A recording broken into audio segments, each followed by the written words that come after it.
All right, well, hey, happy Thursday, everybody. I am Mike McPherson. I am the MCTT for Boston, Northwest, and Cambridge. I'm also an active agent. And Brooke asked me to step in today. She needed a little fill in. So we're going to continue on with our Keller Williams New England series on opportunities. You guys all did buyers last week. So we're going to continue on this week with sellers, so part 2. And I'm told that Brooke may have given you some homework. So you might want to pull that out if you were on last week's session. If you were not, that's okay. All of the recordings are available on the YouTube channel. So the Keller Williams New England YouTube channel, we have all of that up there. So feel free to check that out if you weren't able to attend last week's session. And I'm going to throw a couple of things here into the chat. And those are the templates that we've been working on for the series. So let me throw those in there.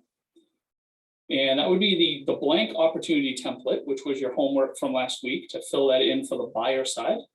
And then we're going to switch that over to the seller side today. So it'll give you an opportunity to build that out. And we'll have some other resources there for you. So great. All right. So I'm going to share my screen here. And we will get this rolling.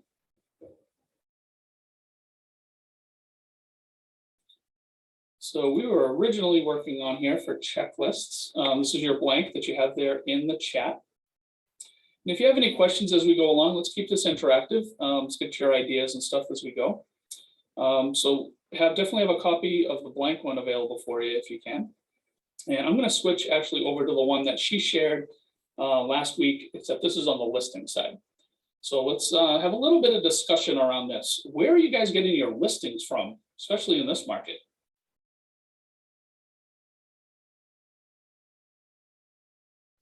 I'm getting mine from my past clients and referrals. And referrals, yeah, our sphere of influence. It's usually where we get a lot of those things from. That's fantastic. Anyone else?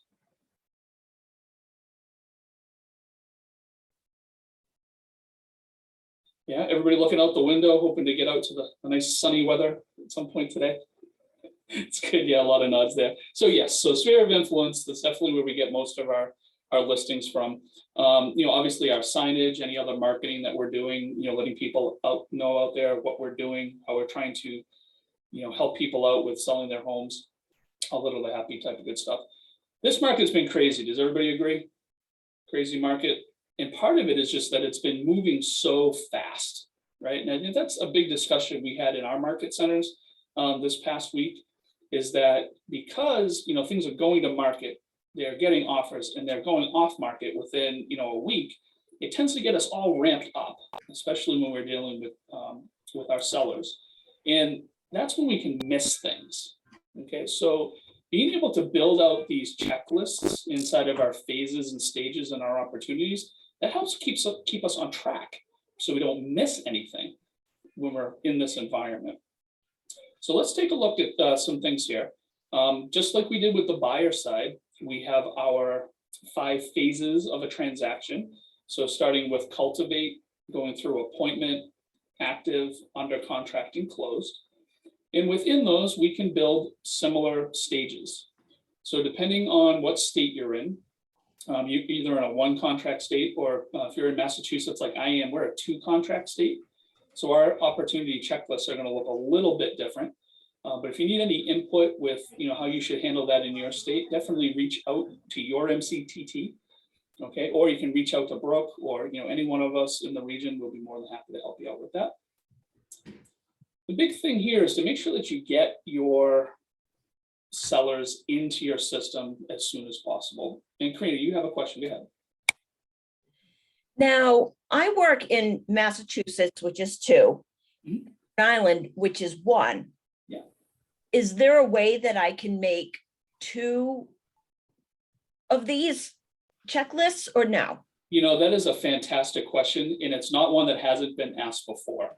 So in the short term, the answer, unfortunately, is no. We can only have 1 pipeline, okay, as it sits.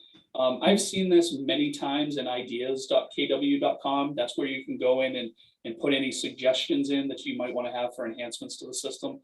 It comes up a lot. I would think at some point in the future, Just out of necessity, we should see that functionality come into the system. But for right now, we just need to kind of work around with what we have. So in Okay, that thank case, you. though, you might rename your stages if one's specific for the state that you're working with. So you might have that in there, and then you could obviously, on a per transaction basis, delete out the ones that you don't need. And we'll get into that in a little bit when we're building those actual lists. But that was a great question. I like that. Thank you. Yeah, Karina, Bob Gill. So what we do on the checklist, we have one seller's checklist and one buyer's checklist. And what we do is we provision. We're not working across state, but we have different situations where you need different requirements. And what we do is to include all of them and just note the ones that are the ones that are unique. So within one checklist, you can note the ones that are for, this type of seller or the other type of seller. No, that's a great point, Bob. Thank you. The other thing that you can do, especially if you're in 2 states, is to use those tags within opportunities. So create a custom tag for each state. So at least you can also have that as a visual cue in each contact record, so that you know that you're dealing with a Rhode Island transaction or you're dealing with a Massachusetts transaction. So I think those are great points. For those of you who are in Massachusetts, I put together a checklist for both buyers and sellers for our market centers based on that 2 contract state. I'm actually going to throw a copy of that into the chat. Feel free to grab a copy. You can add to it, delete from it, make it your own, whatever you like. So you definitely dig into that when you have a minute, but just another resource for you. Okay, so back here to our checklists. The big thing here with getting our sellers in there is to make sure that we're bringing them along in the process, especially through Cultivate, so that we don't lose them. And most of the times, the people who are in those particular stages, there's a timeline that goes along with that. So I'm actually going to switch over. Let me just stop this share and I'll switch over to my spreadsheet that I just had there, because I think it highlights it fairly well.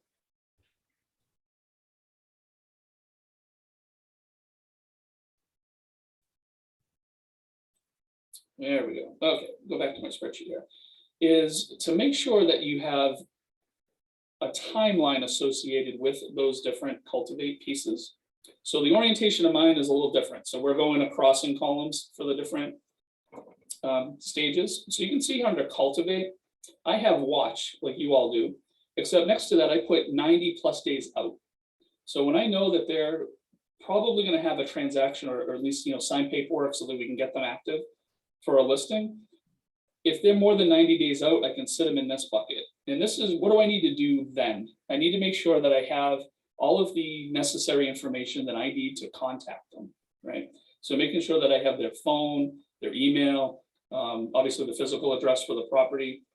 All right, and then I can add them to a quarterly call smart plan or add them to whatever mechanism you have in your systems to make sure that you're reaching out to them. And quarterly might be a little too long because obviously I'm only going to call them once and then call them again at the end. But we really don't know where they're at with their timeline. We know that it's more than 90 days. So however that works for you, you could do that. I move them to nurture when they're like in that 60 to 90 day out, like they're starting to ask more questions, they're being a little bit more interactive. I'm getting a real good gauge of their time frame. That's when I might add them to a monthly neighborhood nurture. So let them know what's going on in their neighborhood for the different properties that are there. And again, keeping me front of mind, for them with their emails and such. And then when they're hot, they're about 30 days out. That's when we really need to confirm that timeline. And that's when, I'm going to move them into setting that appointment. Okay, so that's how I have mine set up. So whichever way works for you, for it to be best, is definitely the way to go. Make it work for your systems. Let's jump into command. Let's take a look at this a little bit. And I have a couple of that are in here. And you can see we're still in Cultivate. Remember where that green line is where you are in the pipeline. And I'm going to grab this one right here. This is from Mark. And you can see I've already built out, like we covered in the last session, the different checkoff list items. Okay, so I can do this across all of my opportunities simply by going up into the Edit Stages button up here in the top right-hand corner and clicking that. And you can see all the ones that we have here. I did add a new one. I've been playing with this one. I put in future. So maybe they don't have a timeline, but I definitely know that they're going to be selling at some point in the future. This is where I might drop people just to make sure that I don't lose track of them. And if I need to, I have all of their information, they're ready to go. So just a little aside there, you might want to add that one in. But here I can add all of my checklist items. And this will be a repeat for some of you who might have been on the last session. But if you need to add anything to any of these, you can come in here, add an item, type out whatever part that you want, you hit save. And you just kind of build those out for each one. This is also where you can change the order. Maybe you have different names for these or different time frames. You can slide them up and down to change the order. For those, you can add new ones in. If you need to add a new stage, you just come up here to the top right-hand corner, click Add New Stage. And as we go through, I'm going to hit back to my list here. If I'm working with this seller, with Mr. Mark here, and maybe there's something that's unique to his transaction, I can always edit these lists on a per transaction basis. A little too quick on the trigger finger there with the mouse. Give it a second to get back in. There we go.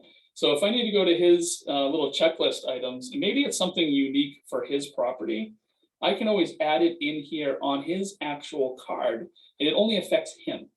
It doesn't affect everyone else in the pipeline. Okay, so I have my overall template that we've built out based on the great resources we got from Brooke, or maybe the one from my spreadsheet that I shared with you. That's universal. That's for everybody across all of our pipeline. If I need to do it on a per client basis, I can do it right here in the contact card. So I can simply just add an item like I normally would. And I can also set a due date. So maybe with this particular property, I needed to make sure there might be an issue with the property itself.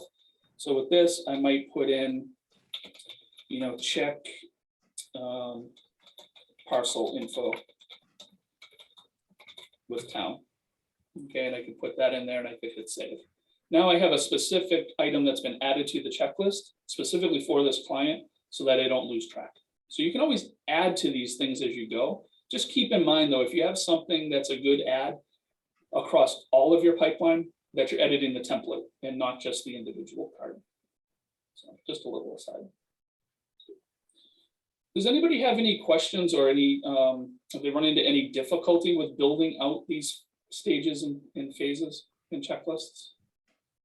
No, I'm getting a lot of shaking heads, so that's a great thing. That's good. All right, cool.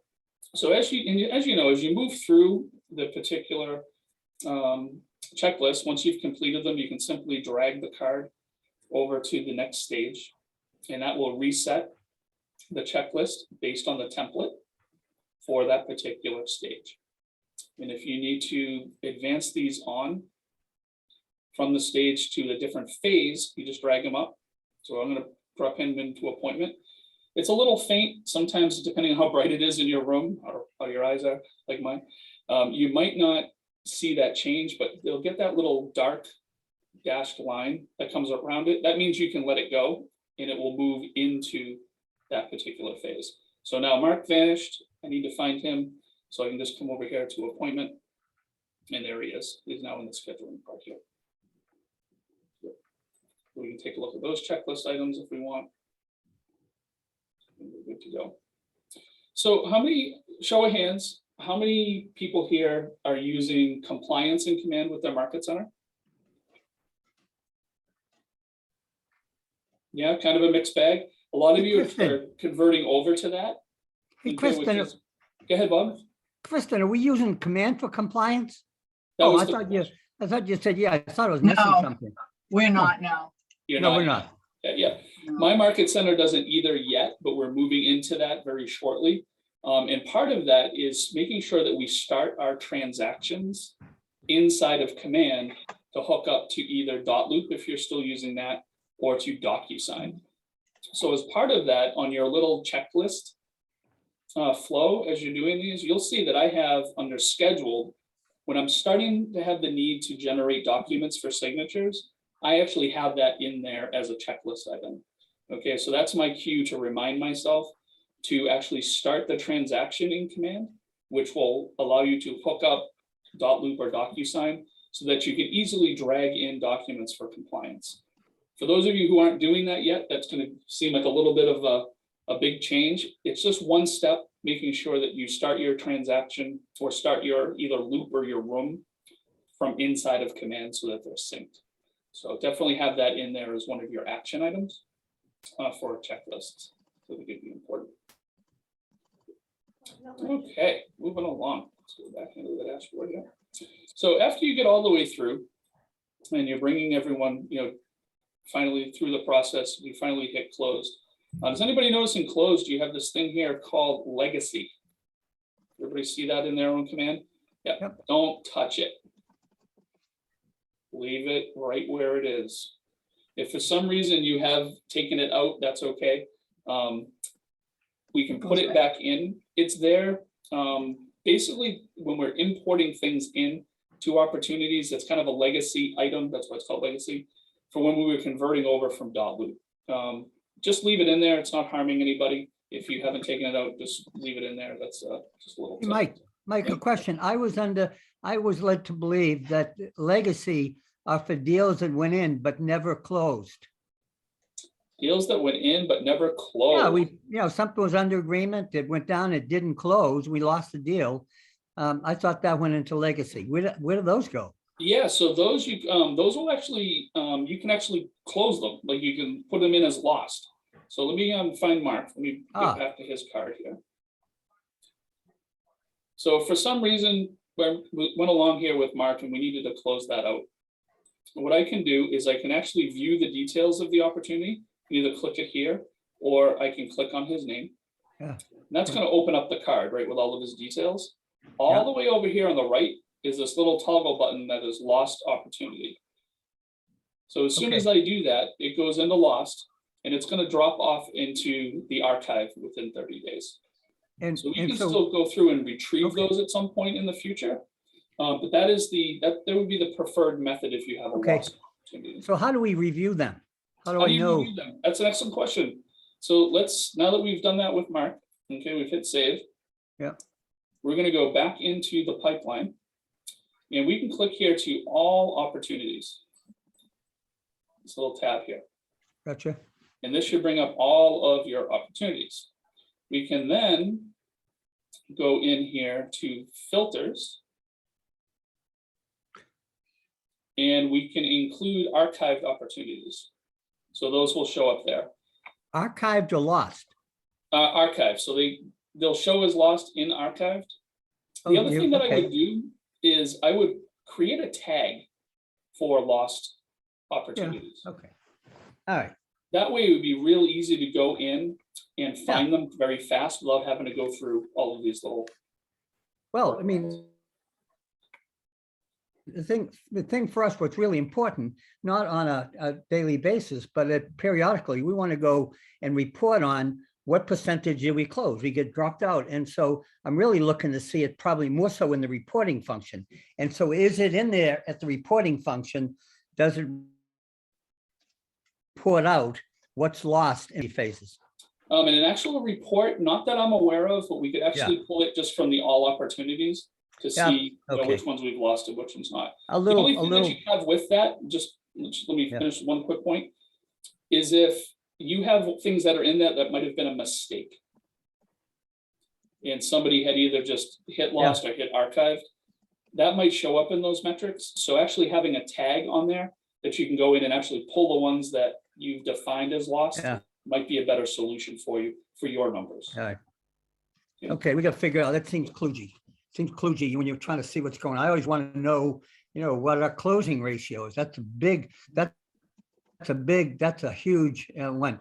But okay, we'll take care of it. We'll figure out how to make it visible easy. Thanks. Yeah, well, we can table that one, and we can bring Brooke in on that one as well, because I'm sure she'd have a little bit of a different angle on that as well. Okay. All right. I have a question, if you don't mind. Well, two things. One, the legacy, I've tried to delete it so many times, but it keeps coming back. Yeah, So I don't think you can delete it. that's okay. That's a good thing. I haven't deleted it, so I've been seeing how that Just because functionality is. I don't know what to across. do with it, so I just want it out of my face, but I guess it's not. Yeah, gonna it needs to stay in there. So that's a back-end system thing. Yeah. So it's there for a reason. It's But just nobody not knows currently why. used for that at the moment. Gotcha.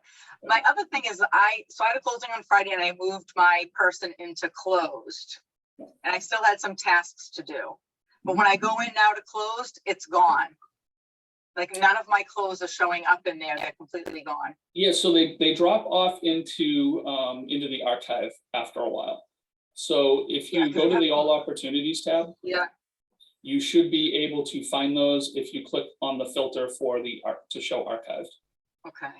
I'm Yeah. surprised they just wouldn't stay in closed so you can see like what closed for the year, or if you still had to like, add a tag or do something else while it was in the closed file. Because I just did it on Friday and it's already gone.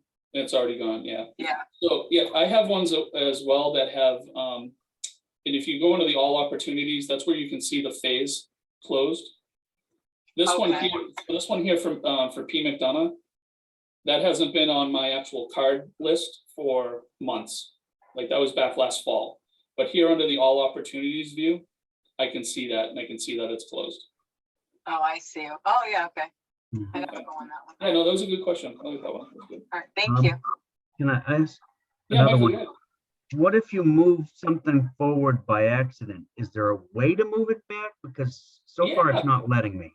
It's not letting you. So let me go in and let me just grab an appointment card here. So actually grab one that is a test. So yeah, so if I'm on this one here and I need to move it back into future, is that what you're saying? It's not allowing you to do that? Yeah, in trying to move it backwards, I ended up moving it forward. Now it's in under contract and it's nowhere near. And I'm like, no, get out. Okay. Yeah. So if you're in under contract and you need to move it back to one of the phases. Yeah. Yep, you can just drag it to that phase. So let me bring this example here up into under contract. So now you can see it's under inspections. If I take this, I can then move it back to another section. So I'm going to put it in appointment. So now it's back in appointment. It's right here. So you just drag it up to the one at the top that it needs to go into. Okay. Okay. What are the questions we have out there?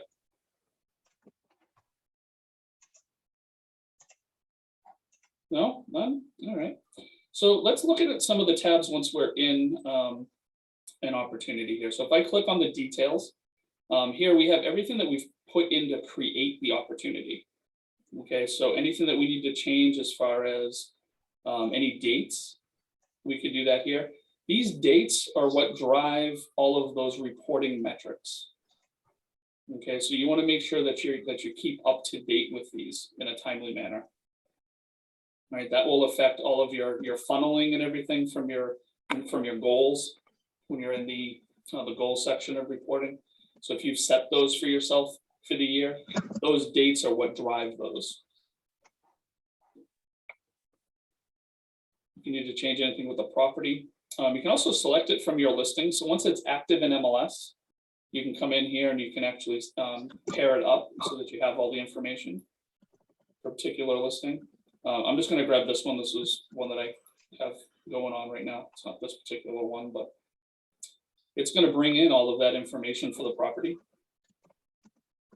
And now that we have our new marketing tab, if you guys haven't seen this one, you click on marketing, you can go into those little predefined posts that you can do. So you can start doing those like social media, or maybe you can put together your listing presentation. Documents, that's where compliance lives. If you guys haven't done compliance yet, this is where you would have all of your required documents. And if you have your transactions synchronized with either .loop or DocuSign, you can actually just drag them in as they become available in either your room or in your loop. We have a couple of people here on Teams. Bob, you're a team guy, right? Yes, I am. Yep. So you can also, you can do notes. here, you can also add to the timeline, and you can use at mentioning. Do you know what that means? At mentioning? No, I don't. So the little at symbol on your keyboard with the person's name on your team, when you type it out, you can actually do a mention for Oh, them. okay. So they'll get notified. This is for the team's environment. I'm not on the team, so I don't have that. But you can actually do those at mentions. So if you have a question about a particular piece of an opportunity, you have some communication there that you can do with your team. Got it. Thank you. With the timeline, it's kind of like an audit trail.